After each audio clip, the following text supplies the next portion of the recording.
The fluorescent lights vibrate softly in the underground corridors beneath Tokyo's Imperial General Headquarters.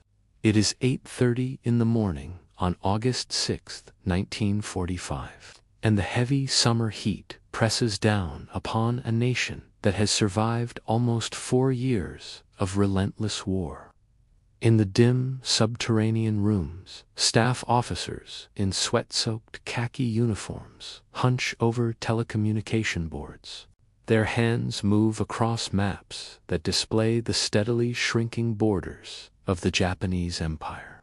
The atmosphere is thick with exhaustion and determination. General Korechika Anami, the Minister of War, walks through the hallways with the proud bearing of a man who has known military service all his life. At 58 years old, he carries himself with the absolute certainty of someone raised to believe in Japan's divine destiny. Everything about his posture suggests that defeat is simply inconceivable. The morning briefing should be predictable. Overnight reports from defensive command posts. Updates on the massive preparations for Operation Katsugo, the final plan that is intended to make any American landing so devastatingly costly that the enemy will choose negotiation instead of invasion. But something is amiss. The communication board for the Chugoku Military District is blank. There are no morning reports from Hiroshima. There are no routine updates from the 2nd General Army Headquarters. There is no word from the hundreds of thousands of civilians or military personnel who occupy one of Japan's most important cities. Where there should be activity and noise, there is only static.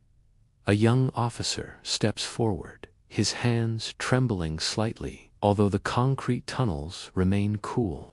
He informs General Anami that every radio frequency connected to Hiroshima has gone silent. Military channels, civilian broadcasts, emergency lines, all communication ceased at approximately 8:15 that morning without warning. Anami's eyes narrow. In 4 years of total war, entire cities do not simply disappear from the communication grid. Certainly not cities that house major military headquarters. Certainly not cities that only hours earlier were reporting normal defensive readiness. He asks himself what force could possibly erase all communications from a city of more than 300,000 people in an instant. To understand the decisions that will follow, one must understand the men who sit at the heart of Japan's wartime decision-making. They call themselves the Supreme War Council, the Big Six. They hold the power to decide the fate of 70 million people. General Anami, Admiral Soimu Toyoda, General Yoshijiro Umezu, Prime Minister Kentaro Suzuki, Foreign Minister Shigenori Togo, Navy Minister Admiral Mitsumasa Yonai, men shaped by war, raised in rigid hierarchy, and sustained by a shared belief that Japan can still force a negotiated peace if it bleeds the Americans long enough. Yet they hold another conviction that makes them dangerously confident. They believe they understand the true limits of atomic science. For years, Japan has pursued its own nuclear programs. The Imperial Army has supported the NI development project under Dr. Yoshio Nishina, one of the most accomplished physicists in the world. A man who once studied under Niels Bohr. The Imperial Navy has supported a separate line of research under Dr. Bunsaku Arakatsu. These are not fringe experiments. These are serious military programs led by men at the forefront of nuclear theory. Their calculations have convinced them that atomic weapons are virtually impossible to produce in significant numbers. Uranium enrichment demands vast industrial resources, gigantic electromagnetic separation plants, immense electrical power, massive quantities of uranium or the scientists have calculated that perhaps the United States could produce one atomic device, maybe two, if it has somehow surpassed every reasonable expectation. But the idea that America could possess an arsenal is dismissed as fantasy. So when the first fragmentary reports reach Tokyo that a few American bombers have attacked Hiroshima with a weapon of unusual design, the Big Six do not react with alarm. They have survived enormous raids before. 42 major cities have been burned to ruins. Reconnaissance planes mention a strange cloud rising above Hiroshima. But senior officers assume it is an exaggerated observation from a pilot shaken by turbulent weather or smoke from fires. Then the details grow increasingly disturbing. Railway lines leading into the city have shut down without explanation. Military communications remain dead. A weather plane reports a column of smoke rising to extreme altitude. These observations do not fit the pattern of an incendiary raid, but the council members cling to their certainty. The Americans, they insist, cannot have built a functioning atomic bomb in practical quantities. Their own scientific expertise tells them that the required industrial infrastructure exceeds anything they believe possible. Then a foreign broadcast interrupts the council's deliberations. American President Harry Truman announces by radio that the United States has dropped an atomic bomb on Hiroshima. He claims that it possesses the power of more than 20,000 tons of TNT. Japanese monitors record the message. Staff officers relay the translation to the leaders. The council chamber becomes unnervingly quiet. General Anami finally speaks. His voice is neutral and disciplined. He dismisses the announcement as psychological warfare. Even if the Americans have achieved some form of atomic experiment, he argues, they cannot possibly manufacture such weapons in quantity. Admiral Toyota agrees. He insists that if the United States had more than one bomb, it would have used them months earlier. What none of these men yet understand is that their own scientific knowledge has become a trap. Their expertise has convinced them that something is impossible, even while their enemy has already accomplished it. The Manhattan Project has done what Japanese scientists believed could never be done. It has assembled the largest industrial effort in the history of warfare. It has mobilized more than 100,000 workers in complete secrecy. It has consumed more electricity than entire nations. It has created a weapon beyond the Japanese leadership's imagination. As August 6th turns into August 7th, and the first investigative teams approach Hiroshima, the reality begins to emerge. The destruction is total. Dr. Yoshio Nishina, the physicist who has always spoken with academic confidence about the limits of nuclear technology, agrees to travel to Hiroshima. The journey by train takes 11 hours. As he approaches the outskirts of the city, surreal details appear in every direction. Trees stripped of leaves, telephone poles snapped cleanly as if by colossal hands, a chemical scent that clings to the air.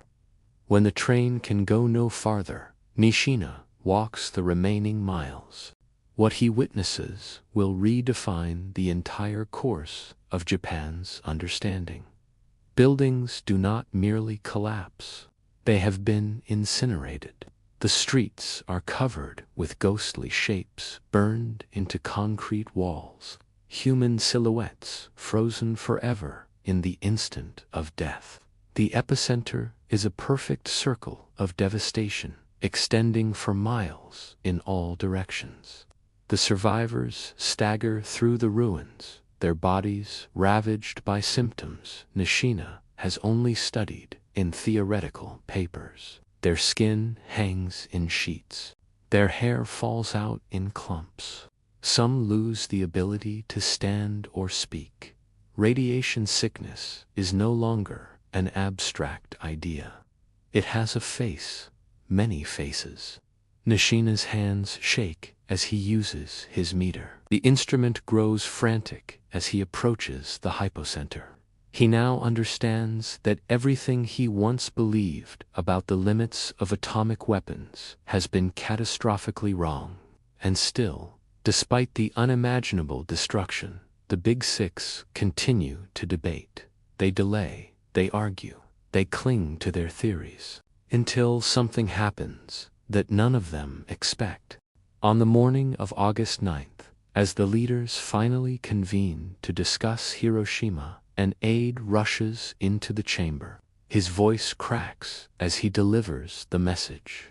Nagasaki has been struck by a second atomic bomb at 11:02 a.m. The news lands like a silent hammer. The men stare forward in disbelief. 3 days, another city, another atomic blast. In that moment, everything changes. If the Americans can deploy 2 atomic bombs within 72 hours, they might possess many more. They might destroy every major city in Japan without sending a single soldier ashore. The entire defensive strategy collapses. Ketsugo becomes meaningless. The idea of forcing a negotiated peace through sheer sacrifice evaporates. Yet General Anami refuses to abandon his belief in honorable death.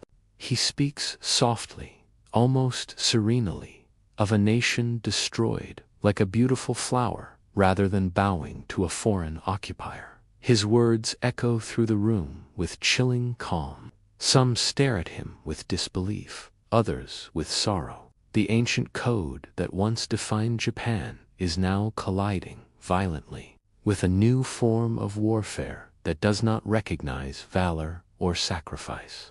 Then a piece of false intelligence arrives that will finally break the Council's resolve. On August 10th, an American fighter pilot named Marcus McDilda is captured. Under torture, he provides fabricated details about American nuclear capabilities. He claims the United States possesses more than 100 atomic bombs. He claims that the Americans can drop several each day. He claims Tokyo will be next, followed by Kyoto and Osaka. He knows nothing of nuclear science, but he is terrified and desperate to say anything that will keep him alive. When these exaggerated statements reach the Big Six, they strike with devastating force.